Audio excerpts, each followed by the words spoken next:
प्रेम रस पिपासु जीवात्माओं, समस्त भगवत भक्तों को सर्वप्रथम सादर नमस्कार एवं श्री राधे राधे। आज के प्रश्न लेते हैं।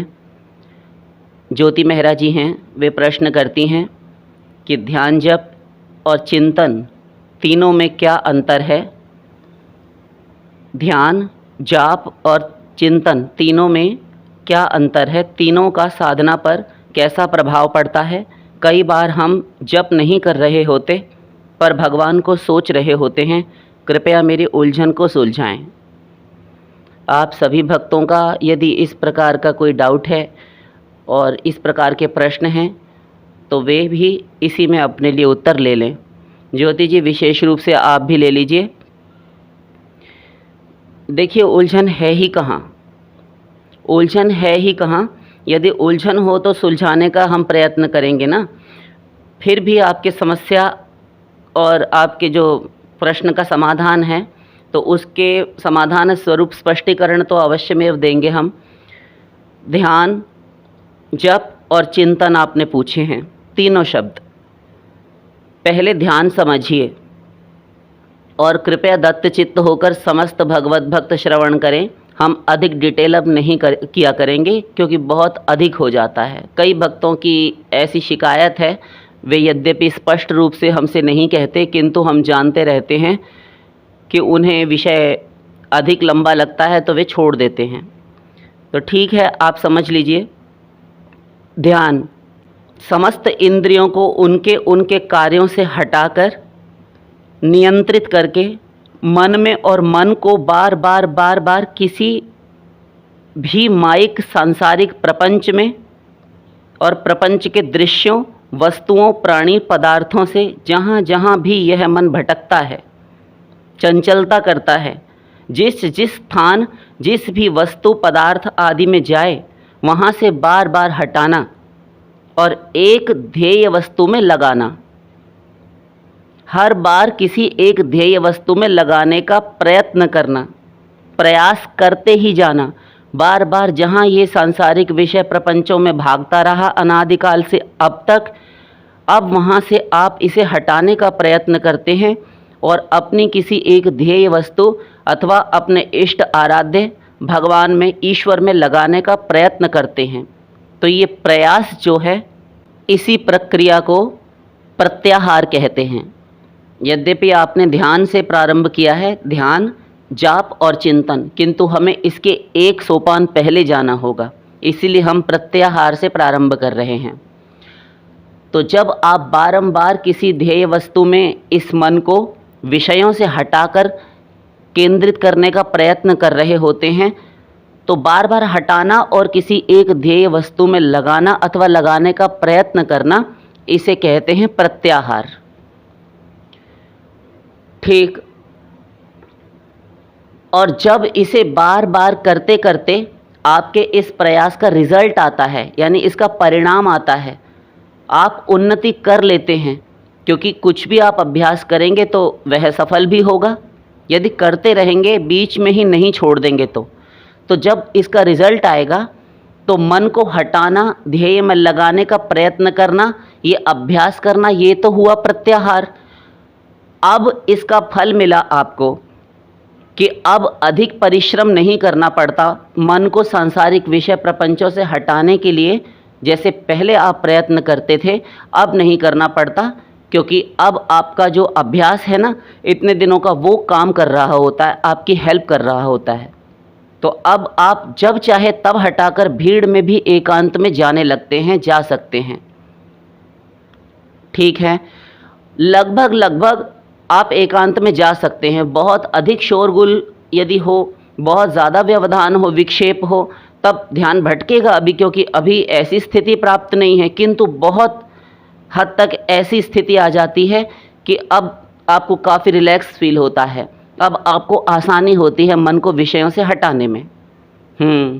लेकिन यह भी अभी कच्ची अवस्था है। लेकिन फिर भी यह माया रचित दृश्यमान देह दैहिक जड़ पदार्थों, विषयों से हटा ले जाने में आपको महारत हासिल हो गई। अब आपको महारत हासिल हो गई, अब आप आसानी से हटा लेते हैं, जैसा कि हम कह आए। तो यह प्रत्याहार से आप अपने इष्ट देव में मन को एकाकार करने में, केंद्रीकृत करने में समर्थ हो गए। अब आप सहज ही में ध्यान में जाने लगते हैं, आसानी से ध्यान में जाने लगते हैं, आनंद आने लगता है। अब आसानी से मन आपकी बात मानने लगता है। जैसा कि प्रत्याहार से पूर्व मन भटकता था, चंचल था, तब इसे आप उन विषयों से हटाने के लिए और भगवान में लगाने के लिए, भजन करने के लिए, साधना नाम जप के समय पर राज़ी करते थे, मनाते थे कि मन लग जाए, किंतु यह नहीं लगता था, ज़िद पर अड़ जाता था। किंतु अब वह अभ्यास जो प्रत्याहार का किया, उससे सहज ही में अब जब चाहें आप तब इसे खींचकर ला सकते हैं। तो ये ध्यान की अवस्था है। अब ये आपकी बात आसानी से मान लेता है लगभग। पहले अड़ जाया करता था, ज़िद किया करता था, अब कंट्रोल में लाना सीख लेते हैं आप इस मन को, और अब इसकी मर्ज़ी वाले विषयों में नहीं चले जाते कि जहाँ यह कहता रहा आज तक, आप इसके कृतदास, इसके गुलाम, इसके दास बनकर इसके लिए चलते रहे, इसकी बात मानकर चलते रहे, और हमारा सर्वनाश इसी कारण से हुआ, इस शत्रु मन के कारण। किंतु अब हम इसको स्वयं की इच्छा से चलाने लगते हैं, जो कि शास्त्र के अनुसार, वेद के अनुसार, भगवान के अनुसार, संतों के अनुसार, गुरुओं के अनुसार होना चाहिए था। तो अब इसके गुलाम ना बनकर आप इसे अपनी ओर से चलाते हैं, बल्कि आप स्वयं साक्षी और दृष्टा होकर इसकी बदमाशियों को सूक्ष्मता से देखने लगते हैं कि ये क्या कर रहा है, और निर्णय ज्ञान और विवेक बुद्धिपूर्वक लेने में समर्थ हो जाते हैं कि अच्छा, तुम अब तक अनंत काल से ऐसे ही माया के संसार में सुख दिखा दिखाकर हमें बेवकूफ़ बनाते रहे और हमें हमारे लक्ष्य से भटकाकर भ्रष्ट कर दिया, किंतु अब नहीं, अब तुम मेरा कहा मानो। चलो इष्ट देव का, श्री सीताराम जी का, श्री श्री प्रियालाल का स्वरूप सौंदर्य मुनिमन मोहक रूप दिखाकर तुम्हें दिव्य सुख दिलवाते हैं, आओ हमारे साथ। तो मन को लालच दे देकर प्रलोभन देना सीख जाते हैं आप उसे पकड़कर खींच लाते हैं ईश्वरीय दिव्य जगत में, ठीक वैसे ही जैसे अब तक अनादिकाल से यह आपके साथ धोखा दे देकर प्रलोभनों में, झूठे लालच में, झूठे सुखों, विषयों में फंसाता आया। अब आपको यह फंसाने में कामयाब नहीं हो पाता, आपकी बातें मानने लगता है। हालांकि इस अवस्था में भी कई बार यह जान तो छुड़ाएगा, क्योंकि अभ्यास इसका बना है ना, तो सहज ही में नहीं छुड़ा पाता ये अपना विषय प्रपंच का जो प्रलोभन है, ये भागता है उनमें। तो भगवान में लगने में आनाकानी तो करेगा, आपको भ्रष्ट करने का प्रयत्न पुरजोर करेगा। इसीलिए यहाँ पर साधक सावधान होकर रहना चाहिए। साधक को यह सोचना चाहिए कि नहीं, अभी ये मनमानी कर रहा है, और इसकी बदमाशियों पर हमने पहले ही कह दिया ध्यान रखना है। फिर भी जैसे जैसे आप इस पर दृढ़ता से कंट्रोल करेंगे, इसको नियमन में लाएंगे, इस पर शासन करेंगे, ये आ जाएगा आपकी बातों में फिर से, और इसे हटाकर दिव्य जगत में अपने इष्ट आराध्य देव में लगा देते हैं आप। तो 5 मिनट, 10, 15, 20 मिनट, आधा घंटा। अब एक वाक्य में पिछला सारांश अब तक का समझ लीजिए। मन को उसकी चंचलता से रोकने का बार बार प्रयास कराना, और किसी एक ध्येय वस्तु यानी ध्येय विषय में उसे लगाने का प्रयास कराना, ये हुआ प्रत्याहार। यानी इंद्रियों को आपने समेट लिया, कोई भी कार्य नहीं इंद्रियों का, और साथ साथ मन को भी कंट्रोल करना। योगश्चित्त वृत्ति निरोधा, मन को कंट्रोल करना और बार बार एक ध्येय वस्तु में लगाने का अभ्यास करना, ये हुआ प्रत्याहार। और ये इस अभ्यास की परिपक्व दशा को कहते हैं ध्यान। अब ये लगने लगना, ठीक। तो प्रत्याहार में विजय पाने पर मन सरलता से इष्ट देव में लगा, और लगा पाना, लगने लगना, यही ध्यान है। तो ये आप समझ गए। अब इसके आगे बहुत देर तक इसी ध्यान में बैठे रहना। ध्यान दीजिए, इसी अवस्था में, ध्यान की अवस्था में बहुत देर तक बैठे रहना। इष्ट देव, अपने आराध्य देव ईश्वर का चिंतन, उनके स्वरूप की भावना मन में जम जाना, यह ध्यान के आगे की अवस्था है। इसका नाम धारणा कहलाता है। अब यह धारणा भी अत्यंत सुदृढ़ता, मजबूती से स्थिर होती जाती है और इंद्रियों, मन, बुद्धि, देह, दैहिक, जागतिक प्रपंच, भोग विषयों की सत्ता अब समाप्त होने लगती है। अब आपको संसार से वैराग्य होने लगता है, क्योंकि आप जो ध्यानमय जगत में, उस दिव्य जगत में आनंद प्राप्त कर रहे होते हैं, यह जीवात्मा को आनंद मिल रहा होता है। तब इसे रियलाइज़ होता है कि मैं इन विषय प्रपंचों में भटकता रहा, ये सुख नहीं है। और मन को यदि वह रस मिल गया तो सहज ही, पहले ही बहुत हद तक मन आपकी बात मानने लगा था, किंतु अब ये संसार को छोड़कर वहीं भटकने लगता है। अब ये स्वयं भी लोलुप बन जाता है, लालची हो जाता है, ये स्वयं भी वहीं दौड़ दौड़ कर जाने लगता है। यही कारण है कि यही स्थिति धारणा की होती है कि सब जिन जिन का मन भगवान में लगने लगा अध्यात्म जगत में, वो इसी कारण लगता है क्योंकि वे कुछ न कुछ अनुभव कर चुके होते हैं। अच्छा, समझ गए। तो आगे चलिए। यही धारणा जब मजबूत हो जाती है, स्थिर हो जाती है और इंद्रियों, मन, बुद्धि में देह, दैहिक, जागतिक प्रपंच, ये जो संसार है जिसे आज तक भोगते रहे, जिसमें हम आज तक सुख मानते रहे, इसकी सत्ता, विषयों की सत्ता जाती रहती है अथवा नष्ट प्राय हो जाती है। केवल इष्ट देव ही रह गया तो केवल अखंड आनंद, दिव्यानंद, परमानंद। यद्यपि पूर्ण आनंद नहीं है, यहाँ पर भी पतन हो सकता है, मन चंचल हो सकता है, क्योंकि माया निवृत्ति अभी नहीं हुई है। इसलिए संतोष करके साधक ना बैठ जाएं, आगे बढ़ें। इसे कहते हैं अखंड दिव्यानंद, किंतु इसी को कहते हैं समाधि। यानी धारणा भी जब मजबूत हो गई, प्रत्याहार से आप ध्यान की अवस्था में गए, ध्यान से आप धारणा की अवस्था में आए, धारणा भी जब परिपुष्ट हुई, मजबूत हुई, दृढ़ हो गई और सारा संसार का राग समाप्त हो गया, आप उपराम हो गए।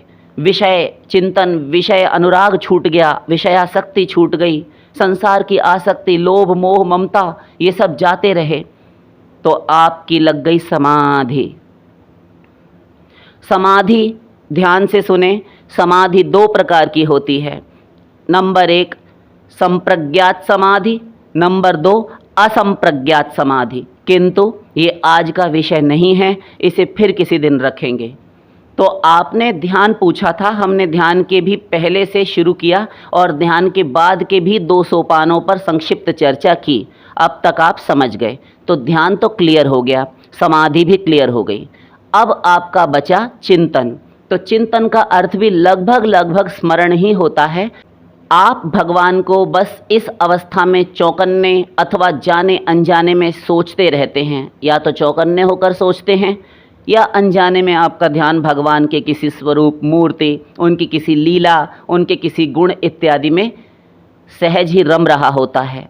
कुछ वस्तुओं को देखने से, लोगों को मिलने जुलने से, लोगों को देखने से, सांसारिक दृश्यों से भी कई बार ईश्वर का स्मरण होता रहता है। चलते फिरते सभी कार्यों को करते हुए भगवान और भगवान संबंधी बातों की याद आना या आते रहना, यह चिंतन है। पूजा के आसन, साधना स्थल पर यही चिंतन विशेष मुद्रा, आसन, सुखासन, स्वस्तिकासन, अर्थात चौकड़ी जो पालथी मारकर आप बैठते हैं उसे सुखासन कहते हैं। सुख में बैठ जाना, जैसे अपने घरों में हम पालथी में बैठ जाते हैं चौकड़ी में, ये है सुखासन। एक स्वस्तिकासन भी होता है, पद्मासन भी होता है। तो 84 प्रकार के यद्यपि आसन हैं, उनमें से ये 2-3 आसन प्रमुख हैं साधना के लिए। तो इन किसी विशेष आसनों में वही चिंतन स्मरण करते हुए पूजन स्थल पर बैठकर एकांत में भगवान का ध्यान करना, तो ये ध्यान कहलाता है। चिंतन ही ध्यान बन जाता है, जैसा कि आप पूर्व में सुन आए। क्योंकि आप टिक कर एक स्थान विशेष पर कर रहे होते हैं, इसलिए यही चिंतन ध्यान बन जाता है। तो ये तो दोनों लगभग सिमिलर हुए। अब तीसरा जाप। तो जाप अपने अपने गुरुओं के द्वारा प्राप्त मंत्र अथवा अपनी रुचि के अनुसार भगवान के स्वरूपों के नाम, जैसे राम, कृष्ण, राधा, सीताराम, राधे कृष्ण, राधे श्याम, राधा वल्लभ अथवा राधा वल्लभ, श्री हरिवंश, कुंज विहारी, श्री हरिदास, नारायण नारायण, हरिओम अथवा हरिओम तत्सत इत्यादि इत्यादि। इनका जप करते रहना। नंबर 1 माला द्वारा, नंबर 2 श्वासों द्वारा, नंबर 3 सुरति पर, नंबर 4 नाड़ी पर, आदि आदि कई प्रकार हैं जप के।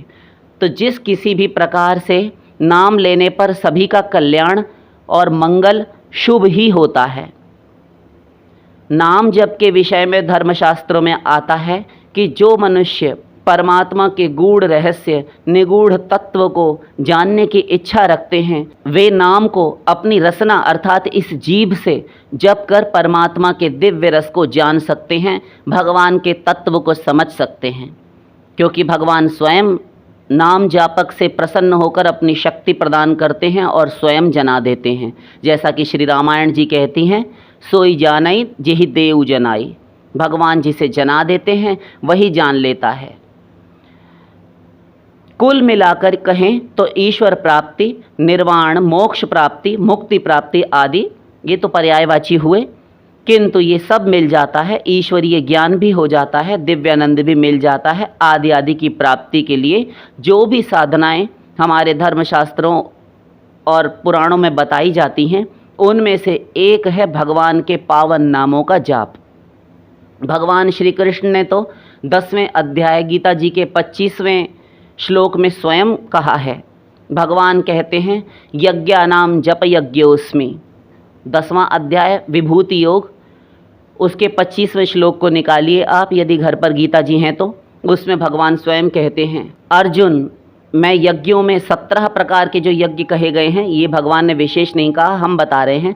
तो 17 प्रकार के यज्ञों में अग्निष्टोम, वाजपेय, अश्वमेध, गौमेध, अतिरात्र आदि यज्ञ हैं। उनमें से एक जप यज्ञ जो होता है वह मैं हूँ स्वयं, अर्थात सर्वश्रेष्ठ। कलयुग में किसी प्रकार के यज्ञ आप नहीं कर सकते। अच्छी खासी संपत्ति चाहिए और सही सही ब्राह्मण चाहिए कराने वाले, आचार्य, ऋत्विज, होता, अध्वर्यु, उद्गाता, ब्रह्मा आदि।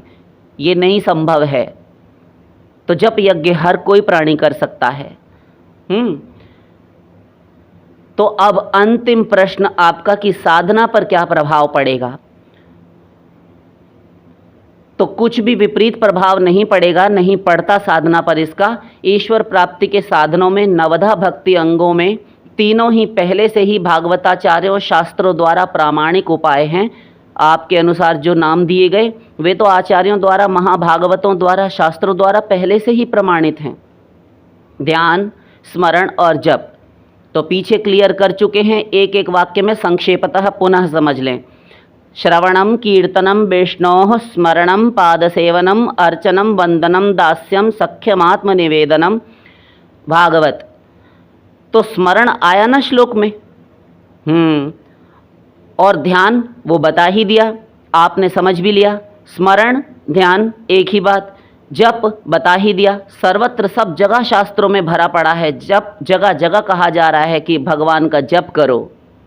जपात सिद्धिर, जपात सिद्धिर, अर्थात जपते चलो, जपते चलो, जपते चलो, जप करते चलो, सिद्धि इसी से मिलेगी, ये भी कहते हैं शास्त्र।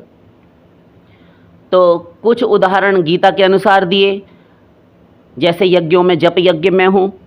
गोस्वामी जी भी विनय पत्रिका में जगह जगह कहते हैं, राम जपू राम जपू राम जपू जी हारे। ए जीभ, ए रसना तू राम जप, राम जप, राम जप।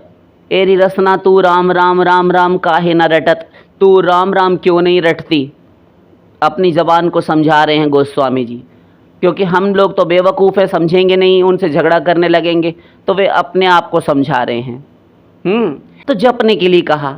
एक सिख धर्म में जो ग्रंथ है, बहुत पॉपुलर ग्रंथ है, उनका पूजनीय ग्रंथ है सिख धर्म में, उसमें कहा गया, जपो हर नाम, जपो हर नाम, जपो हर नाम, जपो हर नाम, साजन संत करो एहो काम। गुरु ग्रंथ साहिब। तो सब नाम जप पर कहते हैं, सुमिरन करने के लिए कहते हैं, जिसे आप स्मरण कहती हैं। वहाँ सुमिरन शब्द हजारों बार आया है गुरु ग्रंथ साहिब जी में। तो सब ने कहा। भगवान राम ने भी अरण्यकांड में शबरी मैया से कहा था, नवदा भक्ति का उपदेश करते हुए, मंत्र जाप मम दृढ़ विश्वासा। ये भी एक मेरी भक्ति है जो गुरु से प्राप्त मंत्र है। तो इन सब साधनों को किसी मायाबद्ध साधारण जीव ने नहीं बनाया, स्वयं भगवान, महापुरुषों, शास्त्रों द्वारा प्रामाणिक उपाय हैं ये जप, स्मरण, ध्यान, चिंतन आदि। इसीलिए इनका पॉजिटिव प्रभाव ही पड़ेगा, और न केवल पॉजिटिव अपितु कल्याणकारी प्रभाव ही होता है। जितना अधिक चिंतन, स्मरण, ध्यान, जप, उतना अधिक भगवत प्राप्ति का मार्ग तय हो गया। ईश्वर के निकट आते जाते हैं आप, लक्ष्य प्राप्ति हो जाती है। कुछ रह गया हो, समझ ना आया हो तो पुनः प्रश्न कर सकते हैं। अगला प्रश्न लेते हैं। पूजा जी हैं, वे पूछती हैं, मैं एक प्रश्न पूछना चाहती हूँ कि 3 दिन मासिक धर्म समाप्त होने पर जब हम शुद्ध होकर पूजा करते हैं, गोपाल जी की सेवा करते हैं, ठाकुर जी को स्पर्श किए हुए रहते हैं, तब कई बार अचानक से फिर से हम मासिक धर्म में पड़ जाते हैं। मेरा स्वास्थ्य भी ठीक नहीं रहता, तो मेरा मासिक चक्र अनियमित रहता है। कई बार सेवा करते समय ही अचानक से शुरू हो जाता है, तो उससे क्या इसमें पाप लगेगा? देखिए पूजा जी, उसके लिए आपको 2 उपाय बता रहे हैं। एक बाद में बताएंगे, पाप इत्यादि की बात बाद में करेंगे। संक्षेप में आप समझ लीजिए। देखिए, पाप तो कुछ भी नहीं है, क्योंकि वह आपके हाथ की बात नहीं है। स्त्री शरीर की रचना ही ऐसी है, विधाता ने की है कि बड़ी ही डिफ़िकल्ट, एक तो मानव शरीर ही इतना डिफ़िकल्ट, इतना जटिल रचा है कि कुछ समझ नहीं आता इसके अंग उपांग अवयवों का। किंतु जो माताओं बहनों का ये जो स्त्री शरीर प्रदान किया गया है, तो इसमें क्या है, बहुत सारी समस्याएं स्त्रियों के साथ होती हैं। तो जो आपका अनियमित मासिक चक्र है, तो आप एक काम कीजिए। सर्वप्रथम तो आप किसी गायनोकोलॉजिस्ट से संपर्क करें, कोई स्त्री रोग विशेषज्ञ को दिखाइए, कोई महिला डॉक्टर हो, उनसे आप कंसल्ट कीजिए, उनसे आप अपना समुचित उपचार कराइए। निश्चित रूप से ये सही हो जाएगा। दूसरी बात, अब तक जो होता रहा है तो वह आपके हाथ की बात नहीं थी, क्योंकि आप अपनी ओर से तो स्नान इत्यादि करके अपने आप को पवित्र मानकर ही बैठी थी, किंतु पूजन स्थल पर भगवान के श्री विग्रह को, ठाकुर जी को स्पर्श करते ही अचानक से शुरू हो गया, तब आप उसमें उत्तरदायी नहीं हैं। ये बात प्रभु भी जानते हैं कि ये मुझे स्पर्श किए बैठी हैं, तो अचानक से इसके शरीर में हो गया, किसी के भी हो गया, तो अथवा पुरुषों को भी कोई समस्या इस प्रकार की कभी हो जाती है, किसी प्रकार की अशुद्धि जिसके विषय में उनको ज्ञान नहीं है, तो वह ऐसा हड़कंप नहीं मच जाता।